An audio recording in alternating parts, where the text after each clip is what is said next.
তা আমাদের ওয়াজ করা খুব মুশকিল হয়ে যায়। কিছু কিছু জায়গায় গেলে বলে হুজুর এমন ওয়াজ করবেন, হুজুর আছেন মাটি কাঁপে ওঠে। কেরে পাগলা, আমি কি ভূমিকম্প নাকি চিত্রাং কাঁপা বাড়াচ্ছি? কথা কন নাকি আপনারা? আবার কিছু জায়গায় গেলে বলে হুজুর এমন ওয়াজ করবেন মানুষজন হাসতে হাসতে পেটের চামড়া ব্যথা ধরে। তো তোমার এত হাসি মজা আনন্দ দরকার, আমারে দাওয়াত না দিয়ে চিকন আলীক দাওয়াত দিয়ে কৌতুকের অনুষ্ঠান করো। কথা কন না খে?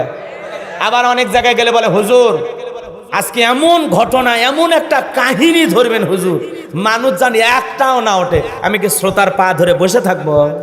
কথা কন না কে? মন চাইলে শুনবে, না শুনলে চলে যাবে। কথা কন ঠিক কিনা? কারণ একজন মানুষ হাজারো মানুষের মন জোগানো অনেক কঠিন। কথা বলে না কেন? আমরা স্বামী আছি, বইয়ের মন জোগাইতে পারি একটা, আর এতগুলো মায়ের সন্তান, আমি কি পারবো সবার মন মতো ওয়াজ করতে? এই যে মাদারীপুরে গিয়েছিলাম, কয় হুজুর আজকে এমন বয়ান করবেন মানুষজন চোখের পানি ছেড়ে দিয়ে কাঁদে। আমি বললাম পাগলা রে, বাপ মরে গেলেও কান্দে না। কথা কন না খা? বাবা মারা গেলেও কাঁদে না, ও হুজুরে ওয়াজ শুনে কাঁদবে। কাঁদা কি অত সহজ? কথা কন না খা?